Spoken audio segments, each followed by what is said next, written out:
having manners, speaking clearly, everything that you're supposed to do. I was like, thank you, sir. He was like, well, because you have manners, I'm going to get you a ride over to your mom's because I have to get to work. I said, yes, sir.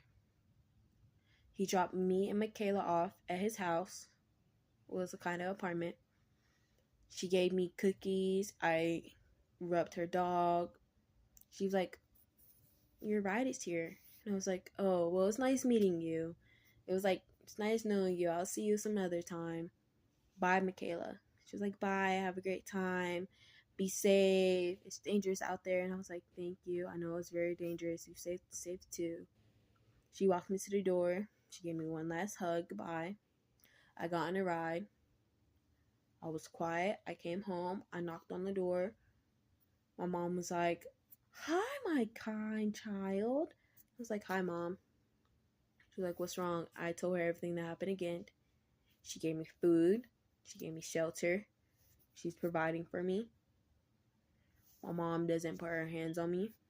She never would put her hands on me other than that time 2 years ago when I lashed out on her.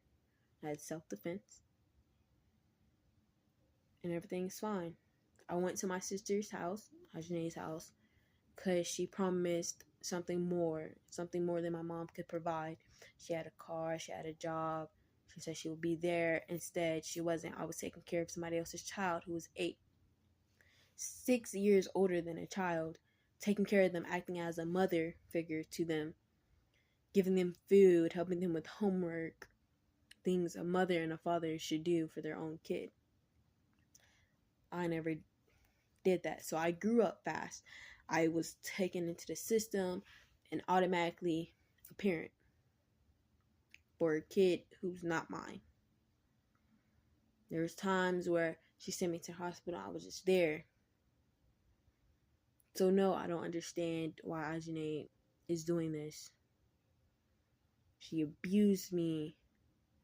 She emotionally and mentally abused me. Physically at that. When I got to my mom's house, I couldn't walk. After she fed me, she told me to take a shower. And I was peeling off those size 16 pants. She was like, why are you wearing those pants if they're too small? I was like, well, that's the first thing I chose. Because I wanted to get out that house fast. I did not want to be there. I was trying to leave so fast.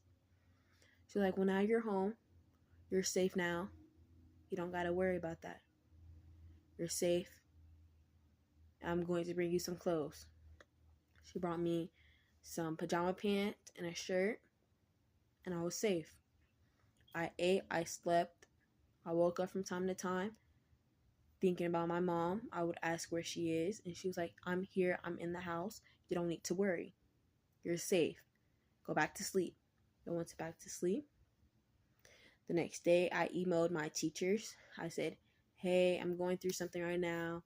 I can't make it to school. If there's any assignments you need me to do, please post them via Canvas or send them to my school computer. Because at my mom's house, I do have another computer that she brought me for my 15th birthday because I didn't have any presents for my birthday. I did some work, my schoolwork, and I turned them in. That's all. That's all for my story. How Ajane neglected me, how I smoked and I drank illegally, how I had bruises, and Veronica Edwards and Elizabeth Wetmore didn't care, all because Ajane told them it's a lie, that she was fine, when I was never fine. I was honestly going through things at her house. There were times where Ajane was supposed to go get my medicine that DSS and the doctors had prescribed, and Ajane never did. Viachi totaled Ajane's car, breaking it and all, but she didn't care because she favors Viachi. But when I did something I wasn't supposed to do, like being on a social media or asking for a friend to come over, she would say no. When they threw parties all out through December, November, October, She brought her boyfriend, Damien, a PS5 that cost hundreds of dollars, but you couldn't get me anything for my birthday or for Christmas. And then said I didn't deserve anything when you're meeting somebody you met after a few years. So you put two men before somebody who's living at your house for a year, your own sister, and then said you love me, but then you abuse me, say I'm all types of B's, saying I'm a whore, I'm worthless. But yet, when I decide to come somewhere safe, Ajane decides to call the police and try to get them to admit me into a hospital when really she should be admitted.